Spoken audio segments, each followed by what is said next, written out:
Hello guys, it's another round of North American Online League. We're in breakout room 1 and we have 3 special nice games as usual. Let's get into it. This is game number 1 between two Sridans. Oh wow. We are lucky today, Sridans.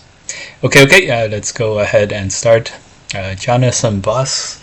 Who is Jonathan Buss? I feel like this guy is special or famous. Anyways, he's playing Jake Kim. Okay. Very good. Very normal openings. Nothing to say here. You guys, nowadays, Go players, we are lucky to have a game where, at least in the opening stages, there are so many good possibilities or good ways of playing, and they're all pretty equivalent, where we can pick and choose stuff that fits our own Go styles, and we can sort of take what we like as opposed to what we have to play, which is great. Another Joseki starts with white pressing over here. This is very tight. The idea behind the game move, diagonal move, is if black plays the same kind of move, it puts less pressure on the lower right side of the white group, and white can move out and take care of the left hand side a little bit easier. So this idea is going to play extra development for my lower right group. More development than the usual move that comes to mind, the press. And so as a result, this is a little more defensive, a little more development, and as a result you get more safety and you get a faster development for your overall in the game. So it's a very interesting and important idea to keep in mind. The normal move is another Joseki, but this one is noticeably, see here, white plays several consecutive moves on the right hand side. This is also Joseki, but the left hand side is a little weaker, and so on. This leads to very complicated fighting. Very good idea, but just remember guys, these Joseki ideas are very helpful, not specifically for the Joseki and opening stages, but if you can apply some of these ideas to your middle game fighting, in this example it's a more defensive development style of fighting. This can be very helpful for middle game fighting and surviving and so on. Alright, very reasonable stuff, and we go on. So this move is a very reasonable move for all the same reasons. A very tight move would be something like this, and that's okay too, but the same kinds of problems remain. White is not as well developed at the moment, even though it puts more pressure on the black group. Great.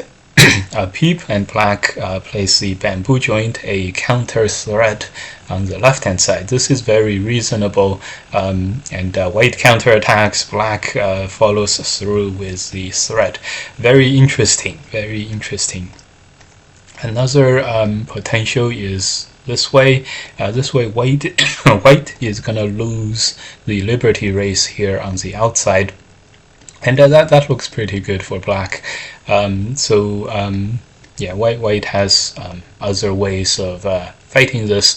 For example, holding on, just really trying on the left hand side. This doesn't, this way white gets some more liberties. It's very complicated. So black first takes care of himself before committing to do damage to white. This largely makes sense. Here, it is very tempting to extend out like this at the moment, and this is very preferred. What we have to make sure is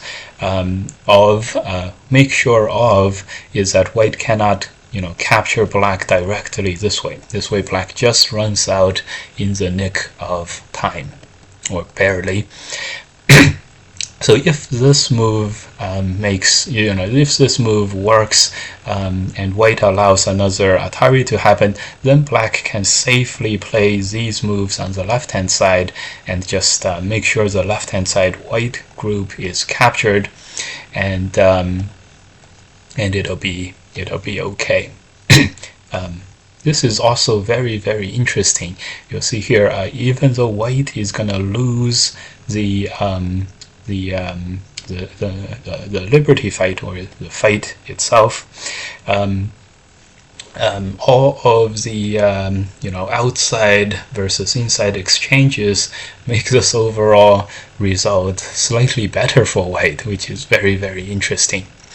Anyways, very complicated, a lot of judgment and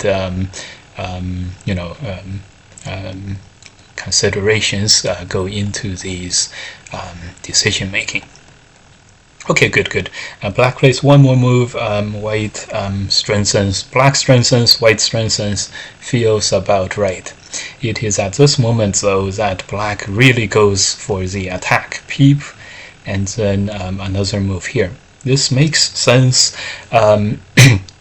but right now the middle black group has very, very few liberties. If something like this happens, this is only 3 liberties. So it feels like even though black has just played several moves in the middle here, another move is called for, another strengthening move, just to make black's liberties less tight and everything.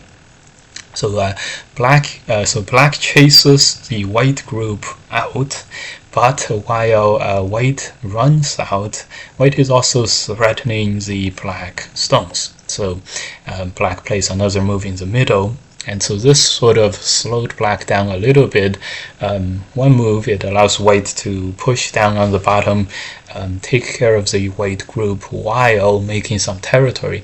And after the resulting fight, it is only black with a weak group. White's groups are totally settled. There is also a Sente block for extra safety for white.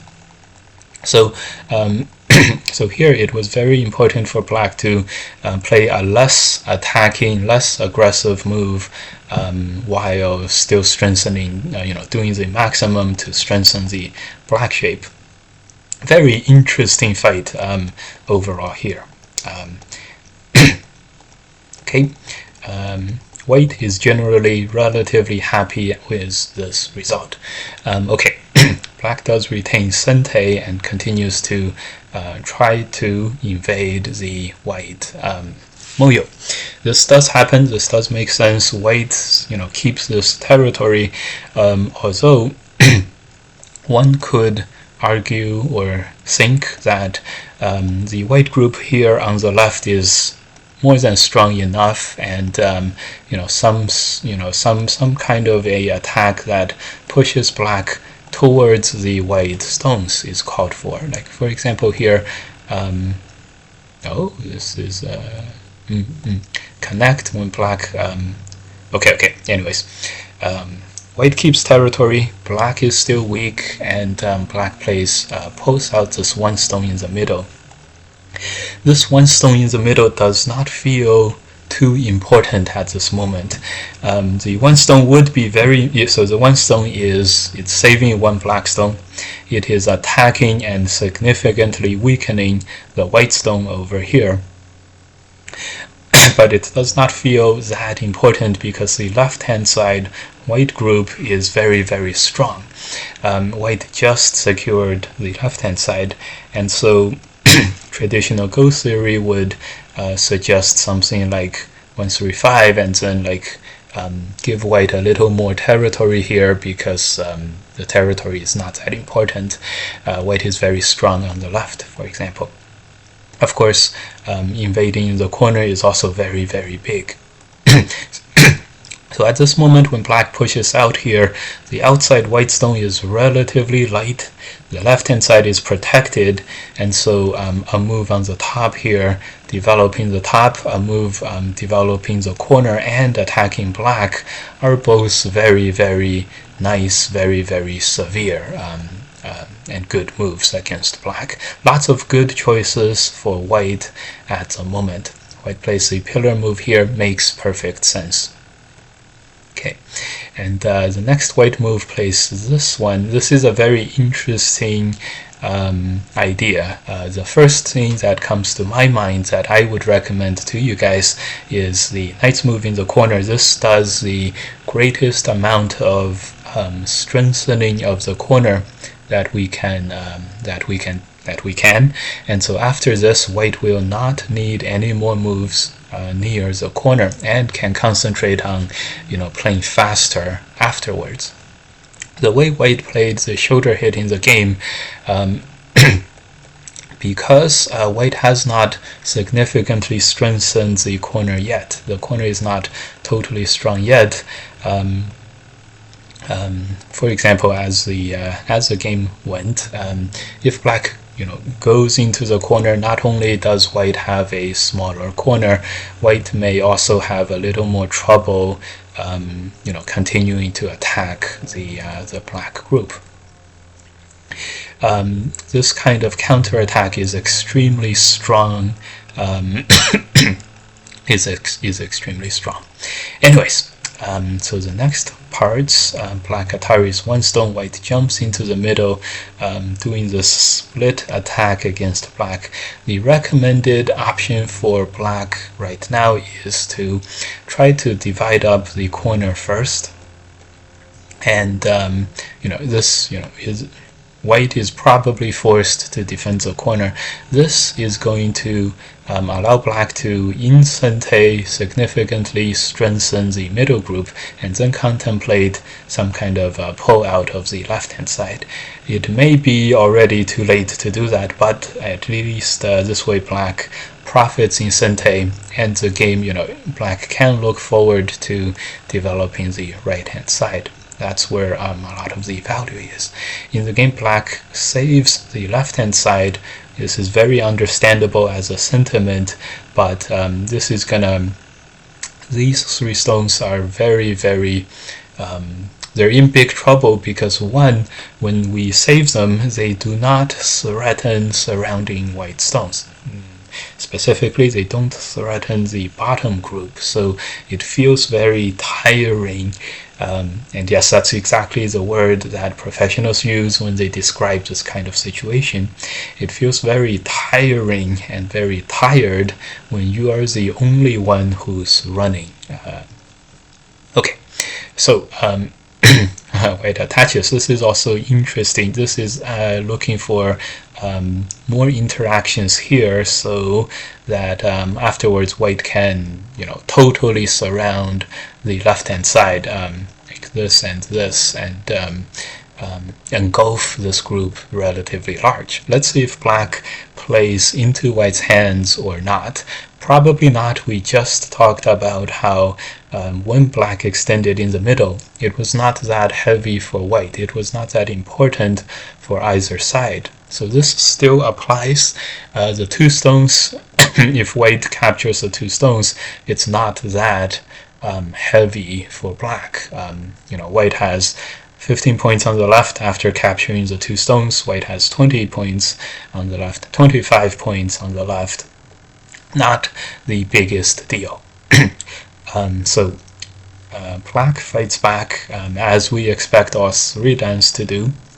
Good. And then Atari is here. This accepts some kind of an exchange. Okay, probably all right. The fighting move would be the headbutting move, and then connecting here, and then when white completes the surround. This is a bit of a mess, and if you like a bit of a mess, it's pretty good. This way, black captures three white stones via this ladder. Either ladder would work, but black is in significant danger with the bottom group, but we worry about that later. So this is a very, very interesting way to fight this. If black this is a move we recommended, just totally ignoring the opponent. Totally ignoring the opponent tends to have relatively good effects on the game. So like this outside-in squeeze would also be interesting too. Something like this, where black is now able to sacrifice the 2 stones, not totally, but now black is able to basically connect, get some semblance of strength, and then black can look forward to counterattacking the corner. This would be a bit of a mess, but at this moment, at this moment in the game, it's very messy already. It's very complicated. If you are a player who likes to have a lot of messes and likes to be messy, this is a great advantage. So, okay, in the game, white keeps the left 4 stones captured, black gets a Panuki shape. Fairly even trade. Let's see if black is able to get more Aji help on the upper side. Right now, it's very, very important to try to maximize the amount of Aji we have with the 4 dead stones, because the 4 stones are pretty dead. So if you don't use the Aji, for example, in the game black peeped, and if white, defends the cutting point in a smarter way, that also strengthens the white corner, you lose, you lose all the potential Aji, potential helpful, beneficial synthase that you have. And so this is a great opportunity for white to expand on the gains, maximize the gains. This is a great move.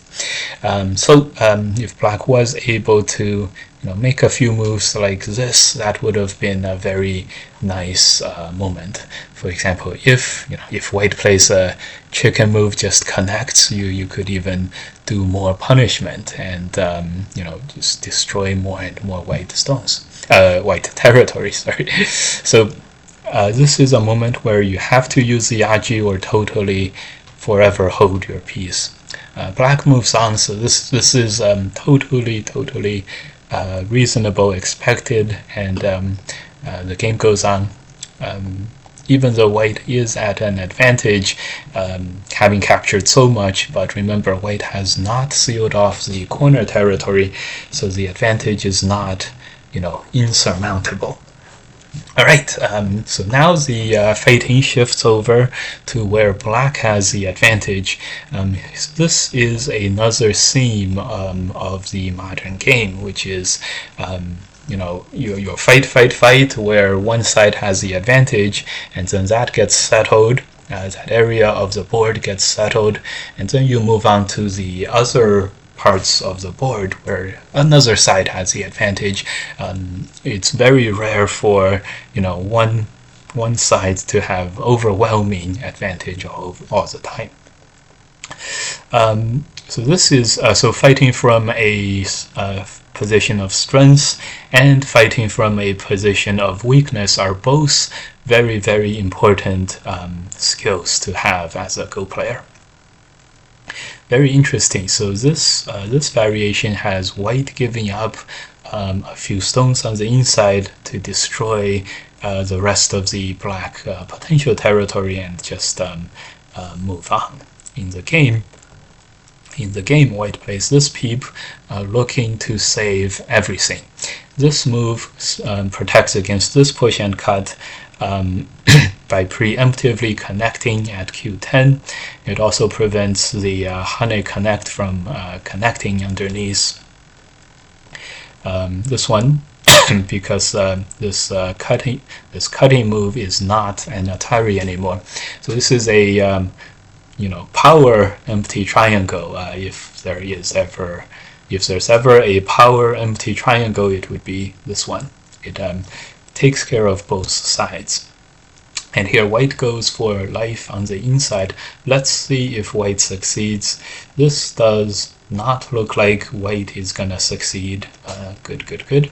So here just one fight and black totally is able to totally turn this around. Very nice job by black here, but the job is not done, of course. Okay, right now this is not finished. White may be able to save these. White may be able to save the 2 stones, but everywhere white is a little bit weak. This Hane normally is very, very strong, but at this moment, this Atari captures the white stone. So this Hane is no longer as strong as usual, largely because of this K8 stone that really helps out with the connection. Very nice. White goes for the peep, and right now the AI is suggesting this very, very interesting switcheroo tactic. This move, how could one go for such a brazen move? I like it so much. White plays to carry out the threat, and black plays another jump.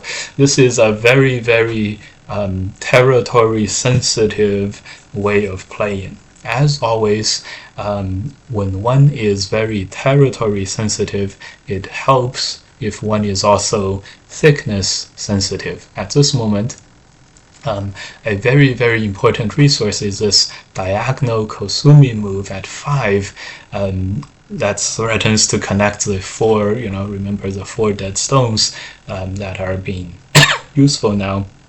And this will help black survive greatly. And overall, whatever losses that happen on the side is mitigated by black's, destroying white's corner and making it black's. This is a very, very flexible and open-minded way of playing, and it's super strong. Whenever one pulls something like this off, this is where Go feels like a work of art. All right. At this moment, it's very, very tempting to go for this move and then Hane here, and then try to destroy white. But at this moment, there's an Atari, and white just has enough liberties to push out. Very unfortunate moment for white here. For black here, sorry, we cannot capture white. So black pushes here, and then Atari's here to capture the 2 stones. I think the slightly, this is the most efficient move, but white is gonna capture black in 1 move. But at this moment, black has this move, which does capture the 2 white stones via a net. And this is very clean. This is very, very recommended. The Ponuki is helping black live very, very easily, and it looks like black is going to be able to save everything. Atari probably works as well, but at this moment, it's right. Aha! Great. So white, by putting enough pressure in the middle black stones, was able to capture the top black group. This was very, very close in the fighting, but feels like at around this moment, actually here black has potentially a way to almost live. It's very, very interesting. Black almost lives. White still is able to keep black captured, but black is able to start a liberty race against the outside white group. Very, very interesting. Very, very interesting. Yeah, overall success for white here. This is a very, very complicated fight, and just remember earlier what was some of the recommendations. This E18 move. It's a great example of the E18 was probably sente before. What you remember, white keeping the corner was very, very big, and if black were just able to get this sente, this Atari in sente, then black probably survives. But as the game went, black was not able to get the sentes that he deserved. So it's a very, very interesting fighting, very tight, great and exciting for both sides. We have a question for move 76. Can you briefly explain Q16? Q16 is this press-in move. This is a common exchange with black's inside move. So first, is this sente or not cut? Black will probably play this way and suffer a lot of damage. So this is going to be sente, just cut as white. Next, black has two ways of answering, and that's why this exchange is sometimes played. One is to defend on the inside. The second line works. This one, third line works. And this is a normal like outside-inside move. This does not hurt black's territory that much, even though it looks like black just plays a move on the inside. R17 makes this kind of slide less strong, so black should not feel bad about playing on the inside, white playing on the outside. If black wants to have the most territory beneficial move, that tiger mouse would prevent basically the monkey jump, and you could feel good about your responses. Another move is here on the outside, this move. Another one is connect. And this way, white is able to get 018 in sente. Remember, before 018 was not sente. Now it is sente, so this is what white gains. So black has two choices. Either let white gain a little bit of endgame value, or does not let white get any endgame value, but then white gets a stone on the outside. I like to play this a lot. There is one example where this slide is a very common move, and now when white plays this kind of a thing, it's like right in the nick of time. For example, this is a common Joseki on the top, and after this, because black takes the endgame, the territory at the NOP area, now 3 and 4 is just a very good exchange, having gotten it.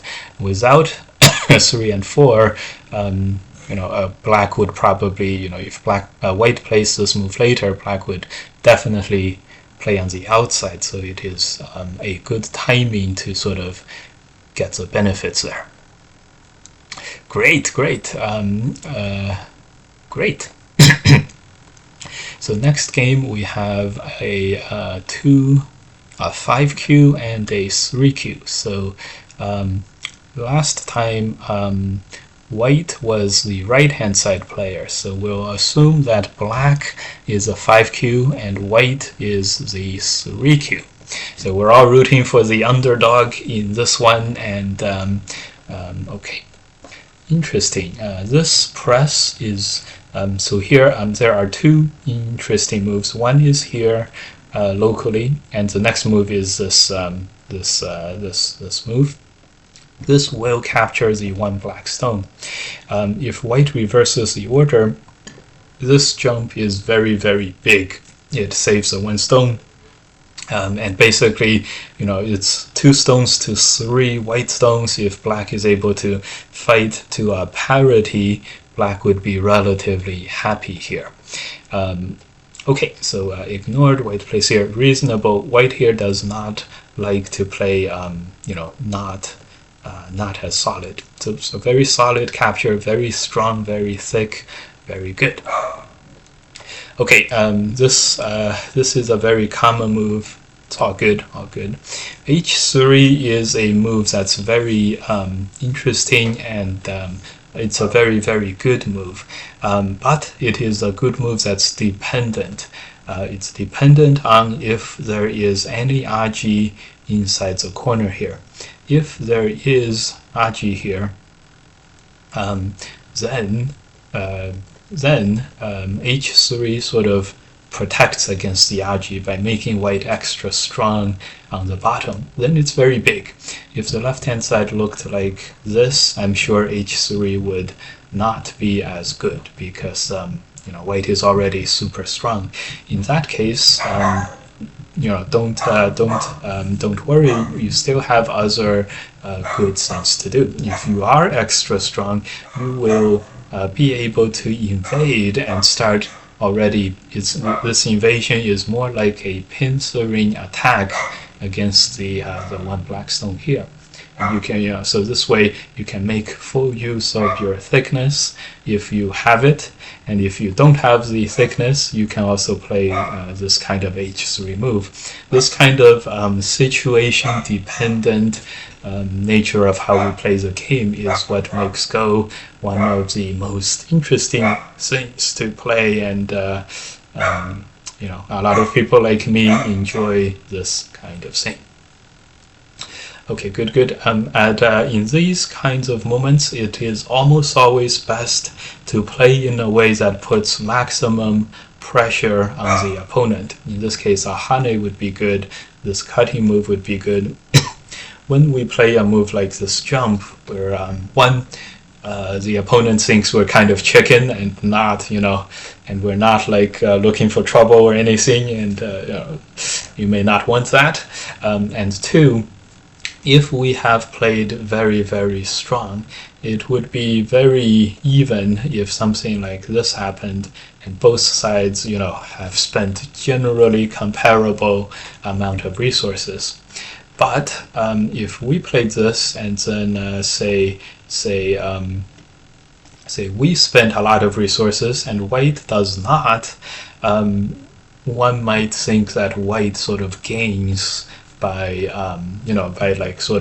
I will hold you, I will hold your 10 stones with my 5 stones, and that's going to be beneficial. It's sort of like, white uses the excess resources to do other development at the other parts of the board.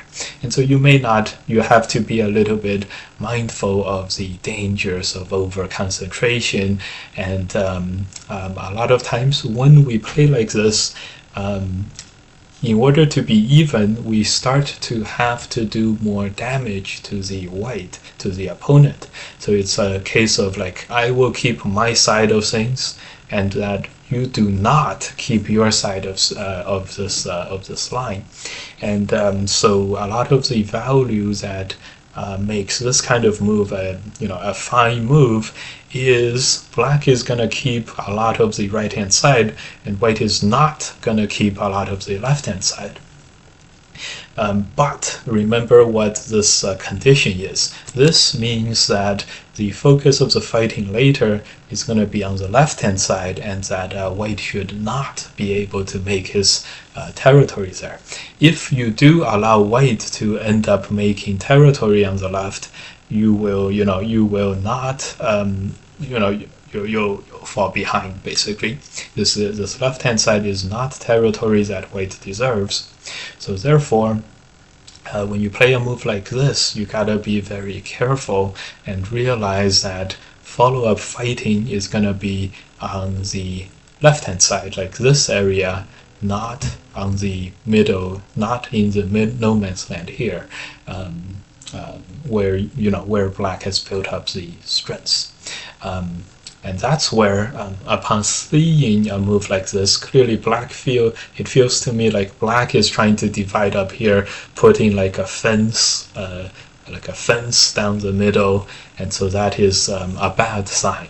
A bad sign. It means that black is thinking that I'm gonna fence this part off, but in order to be a even position, it requires black to take this fortress and then attack, branch out and fight to the outside of this fortress. Okay, hope that makes sense. Pretty reasonable development continues, and here we have the first fight. This is a classic cross-cutting fight, and The way white does it, white has one extension away from the cross-cutting shape, which is good.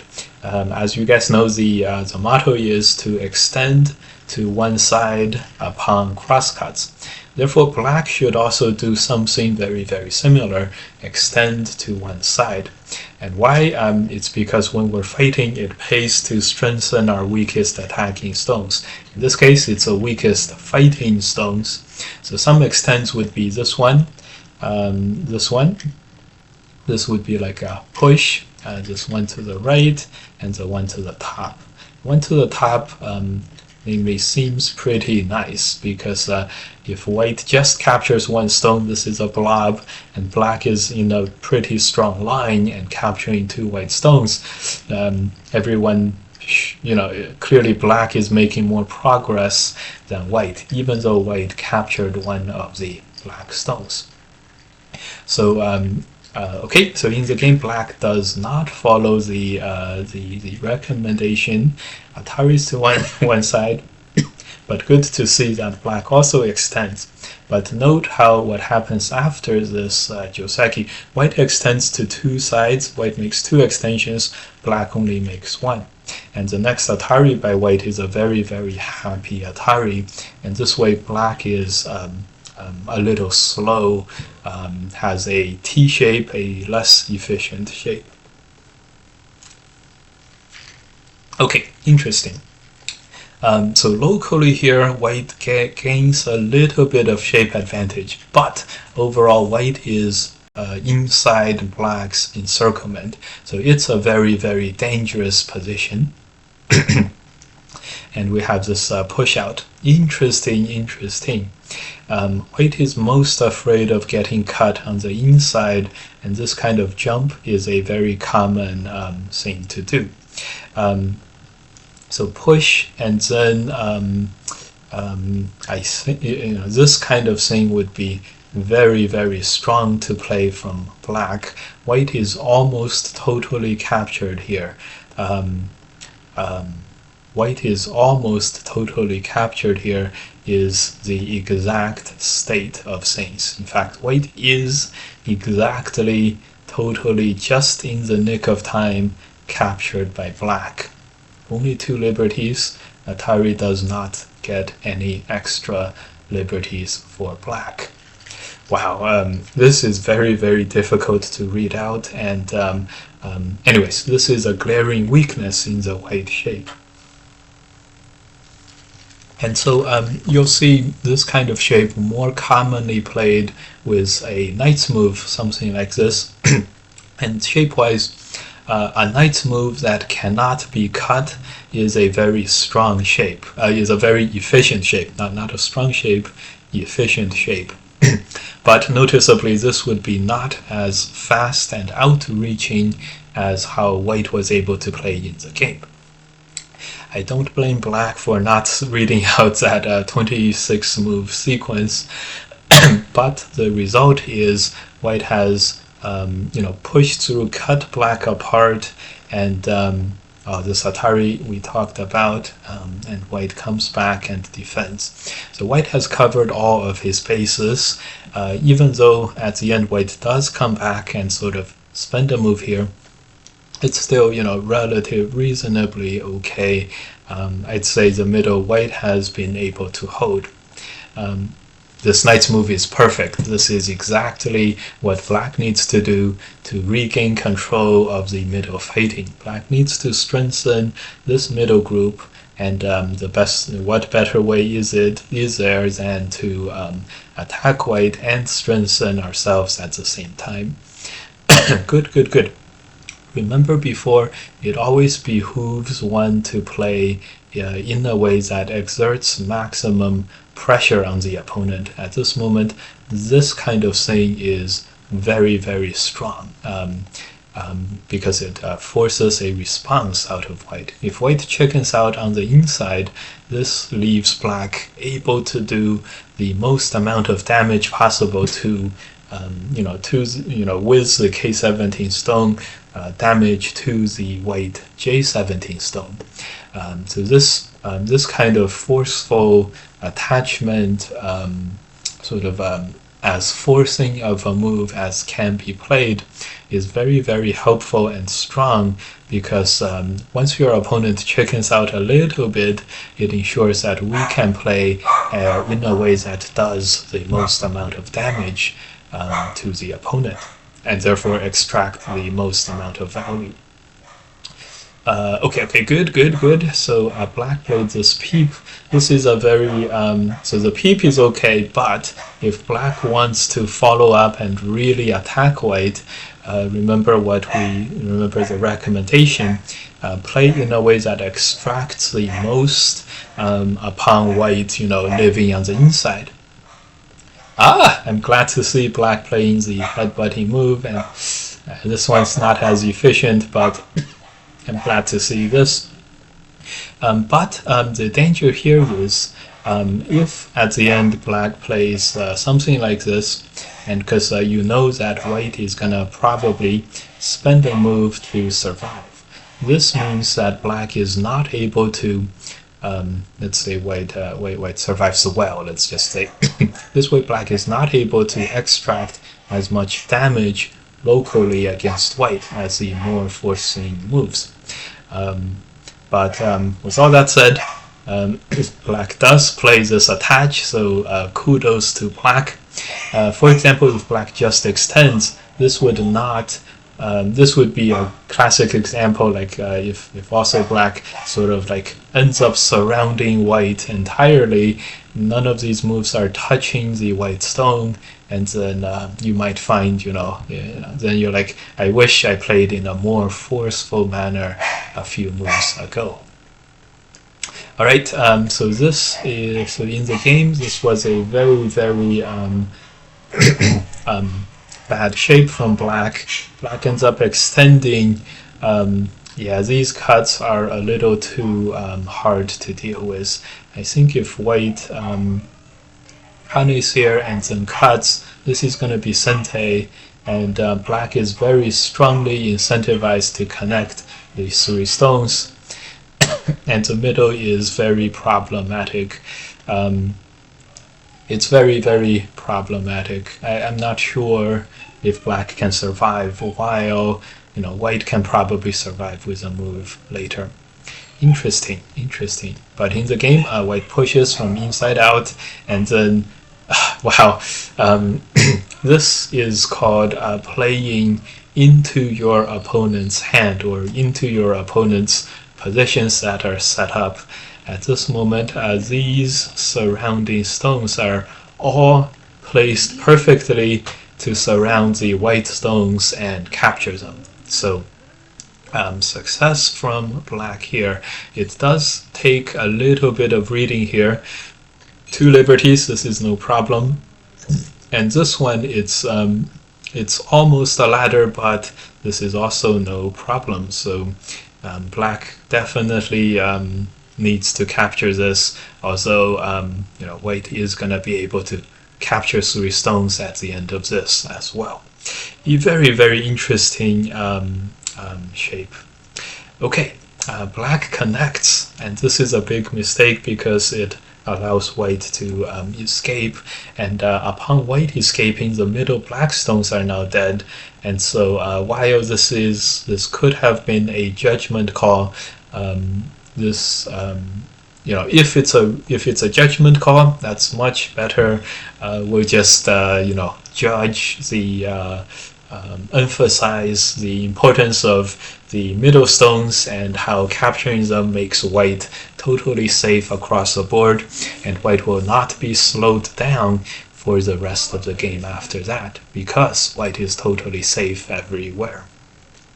If it's a reading problem, then it's not easy to read that black is gonna be able to survive, and that's okay. Okay, good. So if it's on purpose, then we want to adjust our evaluation system. If it's not on purpose, if it's like I just couldn't read it out, then that's okay. We'll eventually get better reading or better risk taking, either way. Okay, This jump is a very strong sente move. It is also connected to the white stones, so it's very, very good. Okay, same on the same hand. Black's moves in the middle are also sente, and if black is able to do damage, it's also good. If this is a chicken move, this is a chicken move if I've ever seen one. This Atari on the inside is what my feel of the, this is how I feel is the most chicken that white can play. But white played one even more than my thinking. The stronger move would be pushing on the outside, and then this is a little this is a little bit unclear, but white should be able to tell that black is remains captured, and the strong move now is not connect there, but continue to strengthen and threaten to capture black from the outside in a big way, and then white really gains from here. So black is very has to pause before playing that cut, and so something like this is going to happen. Right, black needs to get at white's liberties. This would be the strongest way for white to play, answering the probing move by sustainably developing the left-hand side. It makes the one stone able to be captured, and the left-hand side is getting claimed by white. Sort of, you can really feel the development happen. Okay, interesting. Okay. Yes. So this is an interesting move. Again, recommendation, something a little more stronger, and if you can at all afford it, try to play in something that's very forceful. Like something like this, white would be able to surround a really large amount. Okay, this is sort of like white is exposing a lot of middle ground and just allowing the opponent to take it. Okay, interesting. Yes. So this move is threatening to push and cut, but it is coming too late. Right now, even if we are able to force black to answer here, this move doesn't help white that much anymore. So this is not recommended. What is recommended, continue to develop on the bottom, on the right-hand side, making the left strong and things like that, and invading, most importantly, figuring out a way to reduce or invade black's areas. Okay, so black pushes in. This must have been a major opportunity. There is this push, there is the this turn, and Atari, and this is a code to capture a lot of white stones. Interesting. Okay. Black connects, so here black sort of forces white to fix white's weaknesses. Interesting. No, don't play this one. Connect may be okay too.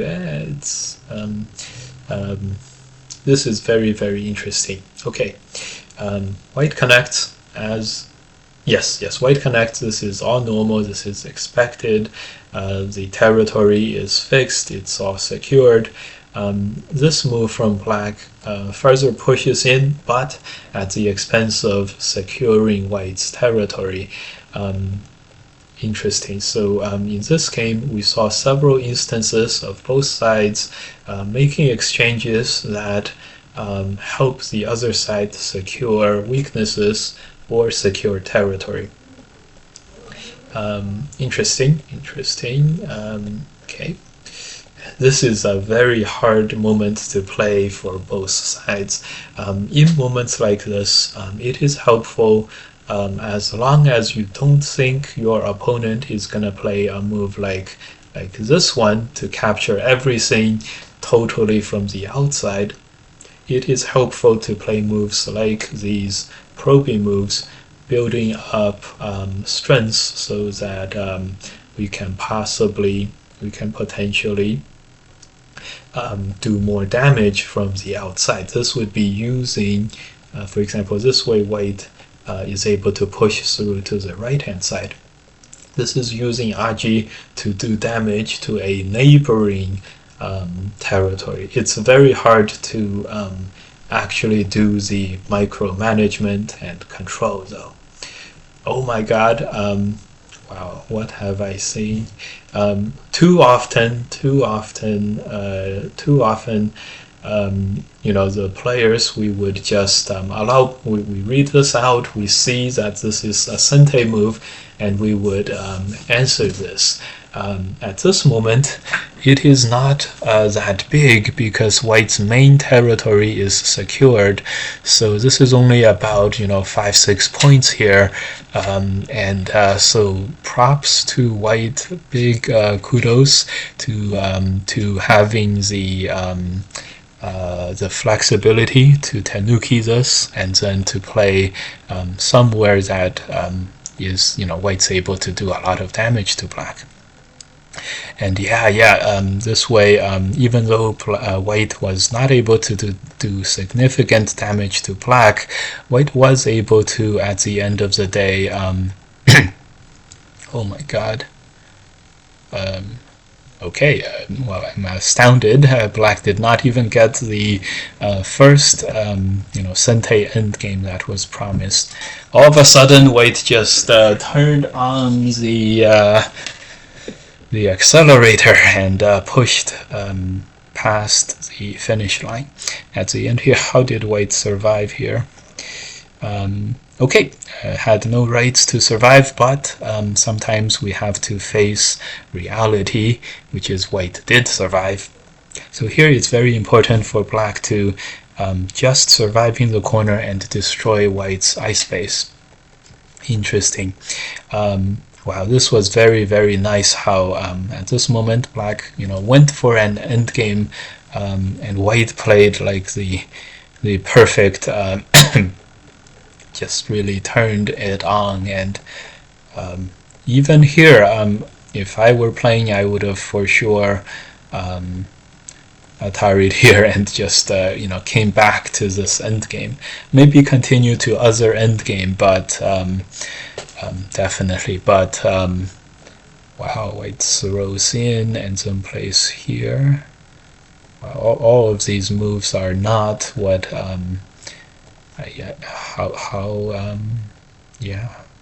it's okay. I am astounded at how White just totally like this is some very, very clear you know, this is some mental clarity and very, very strong late game play from White there. Alright, last game we have 2-5 Qs, and this is Firefox 711, guys, is Enrique Garcia, and Monsieur Coubert is Laura. Okay, alright. Clearly, Enrique has so there is one visiting Go player called Siyuan Fang. He likes to play these two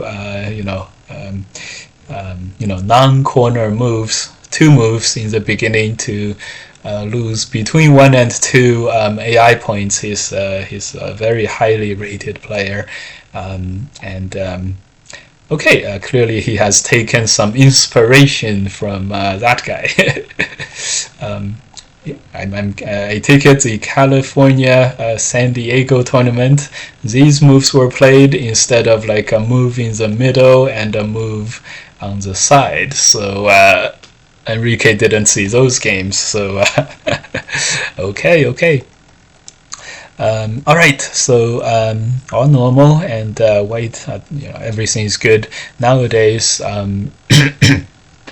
taking a star point corner is like the standard counter to anything weird. And remember, the answer to all Go questions or goal problems is sustainable development. And so what do you do when you face weird looking moves? It's all the same. It's sustainable development. And so Weiqi is doing an excellent job at this. If one wants to play extra fierce, this kind of thing is also playable, but this Large Knights movie famously has this kind of a peeping shape, which is very nice. I think this turned to be the AI move. This is great sense of shape here. Good. Black kind of panics a little, tries to defend the cutting point, but this just allows white to continue to build strengths, which is very good.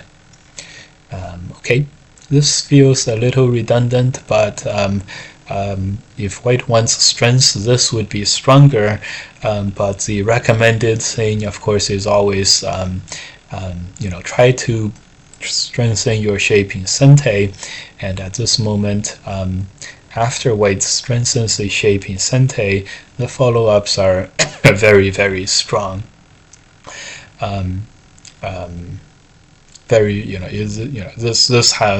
This is really high risk, high reward here, and so at this moment, it's essential for black to defend the black weaknesses here. White is now too strong for black to be thinking about attacking white here. J3 settles white completely by capturing 2 black stones. So the attack is not going to gain anything, basically. White first attacks the outside. This is also okay. And here, this is the famous problem that we all have to face when we attack any group. Right now, this is a big move. It's sustainable development. This is a big move. It's strengthening and fixing black's shape. Much needed defense. But because black wants to attack white, black is unable to let white capture the 1 stone and connect. Not a big stone by any value means, but because it connects the white groups. And so that's the price we have to pay in order to have the privilege or the ability